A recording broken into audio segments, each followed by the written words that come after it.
এই লোকটি দুটি এতিম বাচ্চাকে কিনে তাদের দিয়ে প্রচুর কাজ করায়, কিন্তু এই বাচ্চা দুটির মনে ছিল অসীম শক্তি। তারা চেয়েছিল পৃথিবীর সব থেকে ভয়ঙ্কর যোদ্ধা হবে, কিন্তু এতিম আর গরিব হওয়ার কারণে তাদের পর্যাপ্ত শক্তি ছিল না। তবে একদিন প্র্যাকটিস করতে করতে তারা রাজার বাহিনীর নজরে পড়ে যায়। এরপর তাদের ভাগ্যটা পুরোপুরি বদলে যায়।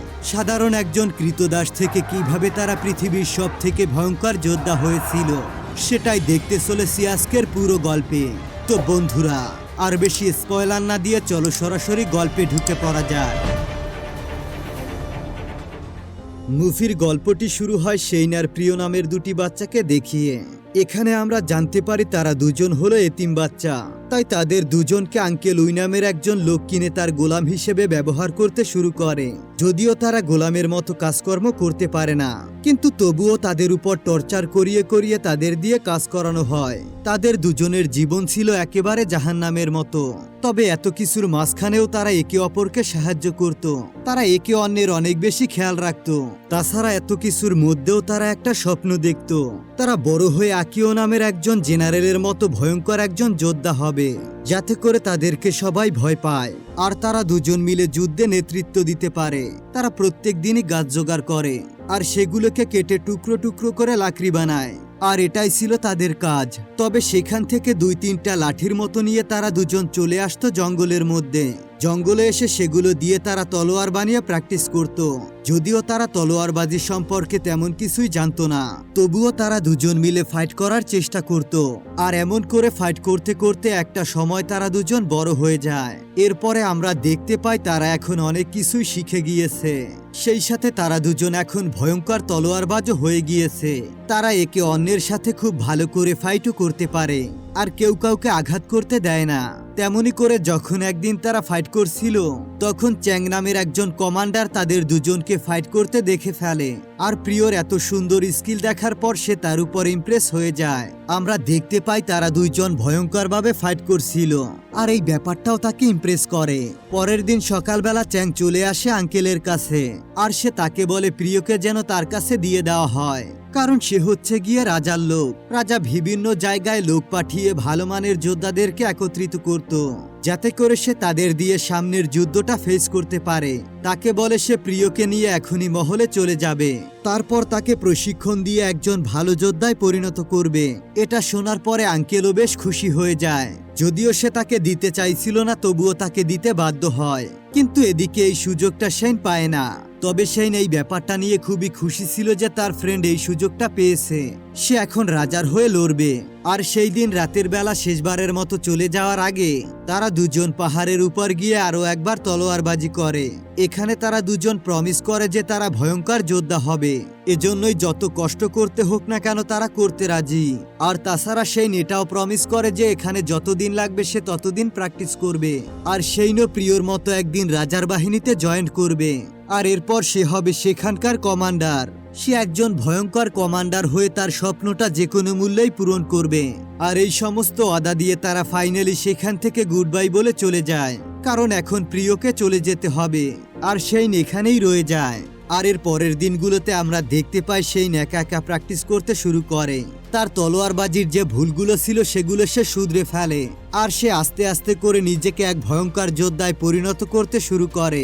আর ফাইনালি এত পরিশ্রম এবং সাধনার ফল সে পায়, কারণ সে এখন যে কোনো গাছকে একটা তলোয়ার দিয়ে দুটুকরো করে ফেলতে পারে, তাও সিম্পল একটা আঘাতের মাধ্যমে।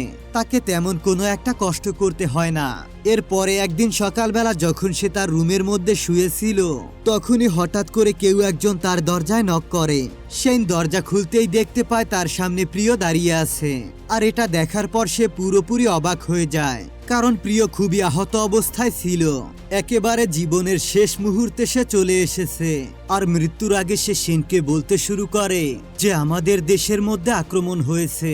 রাজার ভাই প্রিন্স সিদ্দিকী রাজাকে মারার জন্য গোয়েন্দা পাঠিয়েছে, যাতে করে সে তাকে মেরে যে কোনো মূল্যেই ক্ষমতা দখল করতে পারে। আর এজন্যই মন্ত্রীরা প্ল্যান করে রাজার বেশে প্রিয়কে সেখানে বসিয়ে দিয়েছিল, যাতে করে তারা বুঝতে না পারে আসল রাজা কোনটা। আর এজন্যই তার উপর আক্রমণ করে দিয়েছে। আর এখানে প্রিয় তাকে একটা নকশা দেখায়, যেটা ছিল একটা গ্রামের নকশা। সে তাকে বলে তুমি যত তাড়াতাড়ি সম্ভব সেখানে যাবে, কারণ সেখানে এখন বাহিনীরা অবস্থান করবে। তুমি গিয়ে তাদের সঙ্গে মিট করবে আর তাদের সাথে যুদ্ধ করে আমাদের দেশকে বাঁচাবে, কারণ একমাত্র এই যুদ্ধটাই পারে তোমাকে একজন ভয়ঙ্কর যোদ্ধা বানাতে আর আমাদের সেই স্বপ্নটা পূরণ করতে। তখন সেন সেই দিন রাতের বেলা পাগলের মতো দৌড়ানো শুরু করে। দৌড়ে সেন সেই গ্রামের দিকে যেতে শুরু করে, যে গ্রামের নকশাটা তাকে দেওয়া হয়েছিল। তবে কিছু দূর যাওয়ার পরেই কিছু গুন্ডা তার উপর আক্রমণ করে দেয়। সেন তাদের সাথে ভয়ঙ্করভাবে ফাইট করতে শুরু করে আর এক এক করে তাদের সবাইকেই মারতে শুরু করে। সে বছরের পর বছর প্র্যাকটিস করে এতগুলো স্কিল আয়ত্ত করেছে, যেই স্কিলগুলো তাকে বানিয়ে দিয়েছে একজন ভয়ঙ্কর যোদ্ধা। এখন তার সামনে কেউ দাঁড়াতে পারে না। তাই সেন সেখানে থাকা সবাইকে ধোলাই করে আবারও তার লক্ষ্যের দিকে এগোতে শুরু করে। সেন দৌড়ে সেই গ্রামে চলে আসে। তবে এখানে এসে সে তেমন কিছুই দেখতে পায় না। সে বাহিনীদের কোনো চিহ্নই দেখতে পায় না। এরপর সে দেখতে পায় পাশের একটা গুহার মধ্যে বাতি জ্বলছে। সেজন্য সে দৌড়ে সেই গুহার মধ্যে ঢুকে পড়ে। তবে এখানে ঢোকার পর সে পুরোপুরি অবাক হয়ে যায়। সে দেখতে পায় এখানে রাজা বসে আছে। আসলে সে তার মহল বাদ দিয়ে গুহার মধ্যে এজন্য বসে আছে কারণ সে খুব ভালো করেই জানতো তার জীবনের একটা ঝুঁকি আছে আর তার আপন ভাই তাকে মারতে চায়। তখন সে বলতে শুরু করে সেদিন সে প্রিয়কে এজন্য মহলে নিয়ে গিয়েছিল কারণ তাদের দুজনের চেহারার মধ্যে হুবহু একটা মিল আছে। আর চ্যাং এটা খুব ভালো করেই জানতো যে তার ভাই তাকে মারতে চায়। তো এজন্যই সে প্রিয়কে নিয়ে সেখানে বসিয়ে দিয়েছিল, যাতে করে রাজার জীবনটা শেষ না হয়ে যায়। আর এত বড় একটা ষড়যন্ত্রের মধ্যে পড়ে বেচারার প্রিয়র জীবনটা শেষ হয়ে যায়। আর অন্যদিকে আমরা দেখতে পাই আঙ্কেল উইর ঘরে কিছু সিপাহী চলে এসেছে আর তারা এসেই লাশটাকে চেক করতে শুরু করে। এখানে একটা কমান্ডার ছিল যে রাজার ভাইয়ের খুবই বিশ্বস্ত। সে যখন লাশটাকে চেক করে তখন সে বুঝতে পারে এটা আসল রাজা নয়, এটা মূলত অন্য কেউ। তারা ভুল একজন মানুষকে মেরে ফেলেছে। আর এদিকে সেই নেই ব্যাপারটা বুঝতে পারে যে রাজা কিনকে বাঁচানোর জন্য তার বন্ধু প্রিয়কে বলি দেওয়া হয়েছে। সে রাজার উপরে প্রচন্ড রাগ করে। সে পাগলের মতো করে তার সাথে বিহেভ করতে শুরু করে। তবে তখনই রাজার ভাইয়ের একটা লোক এসে তাঁবুর মধ্যে আক্রমণ করতে শুরু করে আর সে সেনকে উস্কানি দিতে শুরু করে, যাতে করে সে রেগে গিয়ে রাজাকে শেষ করে দেয়। সে বলে তোমার বন্ধু প্রিয়র মৃত্যুর পেছনে তারই হাত রয়েছে। তার জীবনটা বাঁচানোর জন্য তোমার বন্ধুকে মারা হয়েছে। এখন তুমি রাজাকে মেরে ফেলো। সেন তার কথা একেবারেই শোনে না। সে উল্টো রেগে গিয়ে তার উপর আক্রমণ করে তাকেই শেষ করে দেয়। তবে যাই হোক, তাকে মারার পর সে রাজার উপর গিয়ে আবারও চিল্লাচিল্লি করতে শুরু করে আর তাকে এই সকল বিষয়ে জিজ্ঞাসাবাদ করতে শুরু করে, কারণ তার প্রিয় বন্ধুর মৃত্যুর জন্য সে খুবই কষ্ট পেয়েছে আর এটা সে কোনোভাবেই ভুলতে পারছে না। তখন রাজা কিন তাকে বুঝিয়ে বলে যে তোমার বন্ধু নিজের ইচ্ছেতে নিজের জীবনটাকে কুরবানি করে পুরো দেশ এবং জাতিকে রক্ষা করেছে। এখানে কিনের জীবিত থাকা খুবই জরুরি, কারণ যদি তার ওই ভাই সিদ্দিকী সিংহাসনে বসে তাহলে সে সিপাহীদের মাধ্যমে পুরো রাজ্যটা শেষ করে দিবে। সে এখানে সবাইকেই মেরে ফেলবে। কিন তাকে আরো বলে তুমি গিয়ে আমার বাহিনীর সাথে জয়েন্ট করো আর এরপর তুমি সিদ্দিকীকে ফোর্স করো, যাতে করে আমাদের রাজ্যটা তুমি বাঁচাতে পারো আর তোমার বন্ধুর মারা যাওয়ার বদলাও তুমি নিতে পারো। আর এদিকে সিদ্দিকী জানতে পারে রাজা এখনো জীবিত আছে। তখন সে প্রচন্ড রেগে যায়। সে পাগলের মতো আচরণ করতে শুরু করে। সে কিছু গোয়েন্দাকে ডেকে এনে তাদের সবাইকে বলে তোমরা যে কোনো ভাবেই হোক না কেন রাজাকে শেষ না করা পর্যন্ত ফিরে আসবে না। এর পরের দিন সকালবেলা যখন রাজা কিং আর সেন মিলে রাস্তা দিয়ে হাঁটছিল, তখন হঠাৎই একজন লোক এসে তাদের উপর বিষাক্ত কিছু একটা দিয়ে আক্রমণ করে দেয়। যদিও রাজা নিজেকে বাঁচিয়ে নেয়, তবে সেন নিজেকে বাঁচাতে পারে না আর তার গায়ে বিষাক্ত জিনিসটা ছড়িয়ে পড়ে। তখন সেন সেই অবস্থাতে তলোয়ার দিয়ে সেই লোকটার সাথে ফাইট করতে শুরু করে আর সে ফাইনালি তার মাথাটাকে দুই ভাগে ভাগ করে ফেলে। যখন সে মারা যায় সেন তখন সেখানে বেহুশ হয়ে যায়, কারণ বিষটা তার শরীরে ছড়িয়ে পড়েছে। কিন্তু সৌভাগ্যবশত রাজা কিন তাকে উঠিয়ে সেখান থেকে তার তাঁবুতে নিয়ে আসে আর তার চিকিৎসা করে তাকে সুস্থ করে তোলে। এখানে কয়েকটা দিন রাজা কিন সেইনের পরিচর্যা করে, সে তাকে ওষুধ খাওয়ায়, খাবার দাবার খাওয়ায়, এমনটা করতে করতে সুস্থ করে তোলে। তখন হঠাৎ করে সে দেখতে পারে এখানে কিছু সিপাহী চলে এসেছে, আর এগুলো দেখতে পেয়ে সে একটু বেশি ভয় পেয়ে যায়। তখন আমরা জানতে পারি আসলে এরা হচ্ছে চ্যাংয়ের সিপাহী, যে কিনা রাজার খুবই বিশ্বস্ত ছিল। আর এজন্য সে রাজার সামনে এসে হাঁটু গেড়ে বসলে রাজা তাকে সমস্ত রীতিনীতি শিখিয়ে দেয়, যেগুলোর সাহায্যে সে তার ভাইয়ের থেকে তার রাজ্যটা ফিরিয়ে নিতে পারবে। যদিও তার ভাই কিনকে এখন পর্যন্ত মারতে পারেনি, তবে সে নিজেকে নতুন রাজা হিসেবে ঘোষণা করে দিয়েছে আর সে পুরো রাজ্যের কন্ট্রোলটা তার হাতের মধ্যে নিয়ে নিয়েছে। এদিকে রাজা কিন একটু ভয়ের মধ্যে ছিল, কারণ তার বাহিনীটা ছিল ছোট্ট একটি বাহিনী আর তার ভাইয়ের বাহিনী ছিল বিশাল বড় একটা বাহিনী। তার ভাইয়ের বাহিনীর সামনে সে এক মিনিটও টিকতে পারবে না। সে এগুলো নিয়ে যখনই টেনশন করছিল তখনই তার একজন সোলজার তাকে পরামর্শ দেয় যে আমাদের পাহাড়ে কিছু যোদ্ধা আছে যারা ভয়ঙ্কর রকমের জঙ্গলি যোদ্ধা, আমরা চাইলে তাদের থেকে সাহায্য নিতে পারি। যদি আপনি গিয়ে রিকোয়েস্ট করেন তাহলে হয়তো তারা আমাদের পক্ষে ফাইট করতে পারে, তারা আমাদেরকে হয়তো সাহায্য করলেও করতে পারে। সেজন্য রাজাও তার এই কথায় রাজি হয়ে যায়, কারণ এখন তার অনেক যোদ্ধার দরকার। এজন্য সে সমস্ত বাহিনী নিয়ে চলে আসে পাহাড়ের গর্তে, যাতে করে সে জঙ্গলিদের সাথে মিট করতে পারে। তবে তখনই আমরা দেখতে পাই যখন তারা জঙ্গলের রাস্তা পার করে ভয়ঙ্কর কিছু পাহাড়ের পাশ দিয়ে চলে আসে, তখনই ওই জঙ্গলিরা তাদের সাথে কথাবার্তা না বলে উল্টো তাদের উপর আক্রমণ করে আর তাদের সবাইকে বন্দি করে ফেলে। তারা রাজাকেও বন্দি করে নিয়ে আসে, কিন্তু তাদের রাজাকে বলে আমরা তোমাদের উপর আক্রমণ করতে আসিনি, আমরা তোমাদের কাছে এসেছি তোমাদের সাহায্য নেওয়ার জন্য। সে চায় তার ভাই সিদ্দিকী থেকে তার রাজ্যকে রক্ষা করতে, কারণ সে খুবই ভয়ঙ্কর একজন লোক, সে যে কোনো সময়ে যে কোনো কিছু করে ফেলতে পারে। এজন্য তার সাহায্যের দরকার। জঙ্গলি রাজা তাকে সরাসরি না করে দেয়, সে বলে আমরা কোনোভাবেই কোনো মানুষকে সাহায্য করি না, যারা আমাদের মতো জঙ্গলি আমরা তাদেরকেই সাহায্য করি, কারণ তোমাদের মতো অনেক মানুষ আমাদের সাহায্য নিয়েছে আর আমাদের সরলতার সুযোগ নিয়ে আমাকেই মেরে ফেলেছে। কিন্তু আমরা দেখতে পাই কিনো এত সহজে হার মানবে না। তার পূর্বপুরুষেরা জঙ্গলিদের উপর যত হামলা করেছে তার জন্য সে মাফ চায়। এতে করে তার সরলতা দেখতে পেয়ে জঙ্গলিরাও ইমপ্রেস হয়ে যায় আর জঙ্গলি রাজাও তাকে মাফ করে দেয়। আর ফাইনালি সে তার বাহিনীকে বলে তারা যেন কিনের সঙ্গে তার রাজ্যটা দখল করে নেয়। এরপরে তারা সবাই মিলে প্ল্যান করতে থাকে কিভাবে তারা এই রাজ্যটা দখল করবে। তারা প্ল্যান করে মহলটিকে চারপাশ দিয়ে ঘিরে ফেলবে, এরপরে তারা এক এক করে আক্রমণ চালাবে। আর সেই দুইটা বাহিনীর কমান্ডার দুজনকে বানিয়ে দেয়, একটা হচ্ছে গিয়ে তার বিশ্বস্ত চ্যাং আর অন্যটা হচ্ছে সেইন, মানে সে হবে জঙ্গলিদের কমান্ডার। সেইন আর রাজাকে তাদের পোশাক পরিবর্তন করে পুরো জঙ্গলি হয়ে জঙ্গলিদের মধ্যে লুকিয়ে থাকতে হবে, যাতে করে তাদেরকে কেউ চিনতে না পারে এবং তাদের উপর কেউ আক্রমণ করতে না পারে। এর পরের দিনই তারা মহলটিকে চারদিক থেকে ঘিরে ফেলে। এরপরে দেখা যায় সিদ্দিকের কমান্ডারকে জঙ্গলি কমান্ডার এসে বলে আমরা তোমাদের সঙ্গে কাজ করতে চাই, আমরা তোমাদের হয়ে যুদ্ধ করতে চাই। এজন্য কমান্ডারও খুশি হয়ে যায়।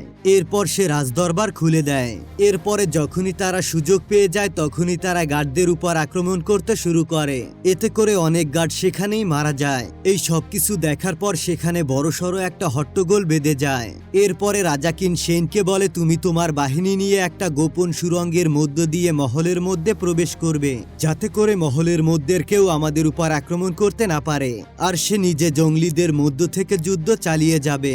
আর এরপরে আমরা দেখতে পাই খুব শীঘ্রই দুই গ্রুপের মধ্যে একটা ভয়ঙ্কর যুদ্ধ শুরু হয়ে যায়। তবে কোনোভাবেই তার ভাইয়ের গ্রুপটাই জঙ্গলিদের সঙ্গে পেরে উঠছিল না, কারণ জঙ্গলিরা ফাইটে খুবই এক্সপার্ট ছিল আর তারা এতটাই এক্সপার্ট যে তাদের সামনে দাঁড়ানো অসম্ভব। তারা একাই ৩-৪ জনকে মোকাবিলা করতে পারে। এমন করে তারা সব সৈন্যদেরকে মারতে থাকে আর আস্তে আস্তে তারা জয়ের দিকে এগিয়ে যায়। এদিকে সেন যখন তার বাহিনী নিয়ে টানেলের ভিতর দিয়ে যাচ্ছিল তখনই এক ভয়ঙ্কর প্রাণী তাদের সামনে চলে আসে। আসলে এই টানেলের রাস্তাটা পার করার সময় অবশ্যই এই রাক্ষসকে ফেস করতে হবে, কারণ যদি তাকে না মারা হয় তাহলে সে সবাইকেই মেরে ফেলবে। তবে এই রাক্ষসের সঙ্গে ফাইট করা ছিল খুবই ভয়ঙ্কর একটা ব্যাপার। তারপরও তারা রাক্ষসের সঙ্গে ফাইট করতে সফল হয়। এখানে ওই রাক্ষসটা সেইনের অনেক সঙ্গীদেরকে মেরে ফেলে। সর্বশেষ দেখা যায় সেন সমস্ত শক্তি দিয়ে ওই রাক্ষসটার উপরে হামলা করে আর তাকে মেরে ফেলতেও সক্ষম হয়। এরপরে সে তার বাহিনী নিয়ে টানেল পার করে রাজমহলের মাঝখানে চলে আসে, মানে যেখানে রাজা বসেছিল। কিন্তু মহলের মধ্যে আক্রমণ হয়েছে এই ব্যাপারটা জানার পরেও রাজা সেখানে বসে আছে। তবে একটু পরে সে তার ভয়ঙ্কর যোদ্ধা চাউকে ডাকে। আসলে চাউ হচ্ছে সব থেকে বিশ্বস্ত আর ভয়ঙ্কর একজন যোদ্ধা। আর চাউ এখানে এসে সেইনকে চ্যালেঞ্জ করে, আর এই চ্যালেঞ্জ সেইনও অ্যাকসেপ্ট করে নেয়। সে তার সঙ্গে যুদ্ধ করার জন্য রাজি হয়ে যায়। এরপর তাদের দুজনের মধ্যে ভয়ঙ্কর রকমের মারামারি শুরু হয়, কারণ তারা দুজনেই ছিল খুবই ভয়ঙ্কর যোদ্ধা। এজন্য কেউ কাউকে আঘাত করতে পারছিল না। তারা একে অন্যকে বারবার মারার ট্রাই করলে কেউ কাউকে আক্রমণ করতে পারছিল না। তবে সেন যেহেতু স্কিলের পাশাপাশি বুদ্ধিও আয়ত্ত করেছে, তাই সে তার শক্তি আর বুদ্ধি দিয়ে তাকে হারিয়ে ফেলে। তবে এই সমস্ত ব্যাপারগুলো দেখার পরে রাজা একটু ভয় পেয়ে যায়, কারণ তার সামনে পড়ে আছে তার সব থেকে ভয়ঙ্কর যোদ্ধার লাশ। আর এই ব্যাপারটা দেখতে পেয়ে সে একটু ভয় পেয়ে ওখান থেকে পালিয়ে যেতে শুরু করে। তবে গেট দিয়ে বাইরে বেরিয়ে আসতে দেখতে পায় অলরেডি তার জন্য সবাই অপেক্ষা করছে। আসলে তারা জানতো যে রাজা যখনই পালিয়ে যাওয়ার ট্রাই করবে তখনই সে এখান থেকে পালিয়ে যাওয়ার চেষ্টা করবে। এজন্য তারা সবাই ওখানে অপেক্ষা করছিল। এরপর কিন তার উপরে আক্রমণ করতে শুরু করে। সে 2 সেকেন্ডের মধ্যেই তাকে হারিয়ে দেয়। তবে এরপরে আমরা দেখতে পাই সেখানে জেনারেল আকাও চলে আসে। সে ছিল পাশের রাজ্যের সব থেকে ভয়ঙ্কর কমান্ডার, আর সেই হচ্ছে গিয়ে সেইনের আইডল। আর সেইন তার মতোই হতে চাইতো। এখানে কমান্ডার রাজা কিনকে জিজ্ঞাসা করে, তুমি কেন তার উপর আক্রমণ করছো, আর সিদ্দিকীকে তুমি কেন মেরে ফেলছো? তখন এখানে কিন বলতে শুরু করে যে আমার রাজা হওয়ার কোনো ইচ্ছে নেই।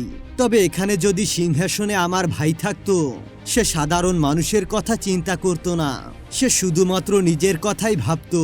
এজন্য আমাদের 14 পুরুষের যে প্রজারা আছে তারা আমাদেরকে সম্মান করত।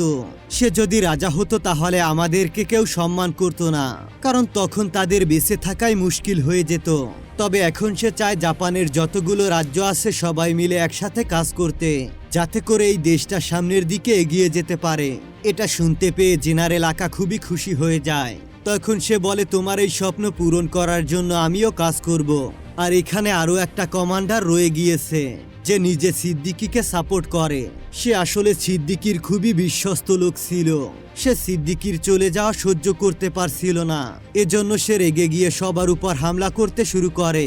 তবে আমরা দেখতে পাই আকা তার ভয়ঙ্কর অস্ত্র দিয়ে সবাইকেই শেষ করে দেয়। এই ব্যাপারটা দেখার পরে জেনারেল অনেক রেগে যায়।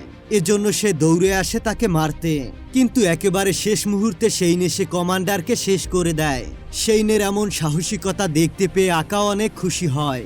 আর এখানে সে জানিয়ে দেয় যে ভবিষ্যতে সেইনই হবে আকা, সে হবে আমাদের ভবিষ্যৎ কমান্ডার। এরপরে আকা যখন সেখান থেকে চলে যাচ্ছিল তখন সেইন গিয়ে তাকে বলে, আমার নামটাকে মনে রাখবেন। এরপরে দেখা যায় কিন সেখানকার রাজা হয়ে যায়, আর তার ভাই এতদিন যে অপকর্মগুলো করেছে সেগুলো শুধরানোর দায়িত্ব পড়ে তার কাঁধে।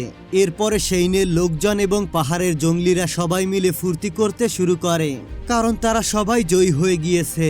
এরপরে দেখা যায় পাহাড়ি কমান্ডার সেইনের সাহসিকতায় মুগ্ধ হয়ে তাকে তার তলোয়ারটি দিয়ে দেয়। এই পাহাড়ি রানীর তলোয়ার পাওয়ার পর তার কনফিডেন্স আরো বেড়ে যায়। আর এই মুভিটা এখানেই শেষ হয়ে যায়। আসলে পরিস্থিতি যতটাই খারাপ হোক না কেন, তুমি যদি সেখানে লেগে থাকো সফলতা অর্জন করতেই পারবে। শুধু দরকার তোমার পরিশ্রম আর লেগে থাকার প্রচেষ্টা। তো বন্ধুরা, তোমাদের কাছে গল্পটা কেমন লেগেছে তা অবশ্যই কমেন্ট করে জানাও। দেখা হবে পরবর্তী ভিডিওতে। ততক্ষণ পর্যন্ত ভালো থেকো, সুস্থ থেকো। আল্লাহ হাফেজ।